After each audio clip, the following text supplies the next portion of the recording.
लाहौर 2023 का सूरज गरूब हो गया। नए साल की आमद है। नए साल खुशियां मनाएं मगर सादगी से। इसकी बड़ी वजह फ़लस्तीन में बेगुनाह मुस्लिम बच्चों की शहादतें हैं। हम फ़लस्तीन के साथ हैं। घरों में बैठकर शहीद बच्चों के एहसाले सवाब के लिए दुआएं करें।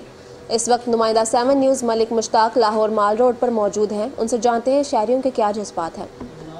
जी बिल्कुल, 2023 का सूरज गरूब हो चुका है और जिस तरह आप सब देख रहे हैं वज़ीर-ए-आज़म पाकिस्तान की तरफ से भी ऐलान किया गया था, वाज़े बताया गया हैप्पी न्यू ईयर नाइट सादगी से मनाया जाएगा, हल्ला गुल्ला नहीं किया जाएगा। और इसी हवाले से हर साल पुलिस की तरफ से भी ये बार बार कहा जाता है कि हल्ला गुल्ला ना किया जाए इसको, लेकिन इस साल वज़ीर-ए-आज़म के हुक्म के मुताबिक सादगी से मनाने का कहा गया है। वो इसलिए कि हमारे अपने बच्चे जो 9000 के करीब फ़लस्तीन में छोटे छोटे बेगुनाह बच्चे शहीद हुए, उनकी वजह से चूंकि साल का कल नया दिन होगा, आज हैप्पी न्यू ईयर नाइट है, तो कहा यह गया है कि आप बिल्कुल सादगी से मनाएं और अपने घर में बैठे और उन शहीद बच्चों के लिए दुआ करें और उनके साले सवाब के लिए कहें। मेरे साथ तो बुजुर्ग यहाँ पर मौजूद हैं, इनसे बात करते हैं। चूंकि सारे 2023 का सूरज गरूब हो चुका है, ये बताइएगा कि साथ ही साथ 9000 बच्चे शहीद हुए फ़लस्तीन में। जी जी, तो वज़ीर-ए-आज़म की तरफ से भी ये कहा गया है कि सादगी से मनाएं जी जी, और उन बच्चों के लिए दुआ की जाए, घरों में बैठे उनके साले सवाब के लिए दुआ करें। क्या कहेंगे आप, बात करें आप। अस्सलाम वालेकुम वरहमतुल्लाहि वबरकातुहू। पाकिस्तान के गयूर अवाम को मेरी तरफ से पुराने साल की जाने की और नए साल के आने की तमाम नेक ख्वाहिशात कबूल और मंजूर हो।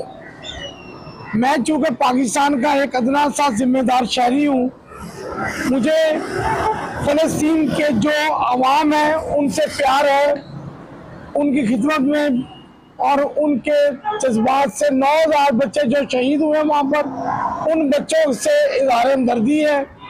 और पाकिस्तान के लोगों से मुझे एक पैगाम देना है कि वज़ीर-ए-आज़म काकर साहब ने जो ऐलान किया कि सादगी से ये नए साल की शुरुआत होनी चाहिए और पुराने साल में बड़ी आजिज़ी से, बड़ी मोहब्बत से उसके लिए नेक दुआएं की जाए। और उसके अलावा 2023 का सूरज गरूब हो गया और 2024 का सूरज चढ़ने वाला है और उसके बाद नए साल की नेक तमन्नाएं रब्बुल अर्श अज़ीम की रहमत के सदके, नबी सल्लल्लाहु अलैहि वसल्लम की दुआओं के सदके, उनकी मोहब्बत के सदके में पूरे पाकिस्तान को खुशियाँ और उसकी तरक्की मुबारक हो। जी बिल्कुल, आपने जैसा कि इनकी गुफ्तगू जानी, इनका भी यही कहना है कि बिल्कुल खुशी तो है कि नया साल चढ़ेगा और तो 2023 जो है वो गुजर गया है, लेकिन फ़लस्तीन में जो ज्यादती हुई इसराइल की जानिब से, फ़लस्तीन के 9000 बच्चों को और बहुत सारे बेगुनाहों लोगों को जो है वो शहीद किया गया, उनके साले सवाब के लिए दुआएं भी की जाएंगी। और साथ ही साथ जो 2023 में पाकिस्तान के लोगों से गलतियां हुई हैं उनको भी देखा जाएगा और कोशिश की जाएगी कि पाकिस्तान की आवाम के लिए 2024 का सूरज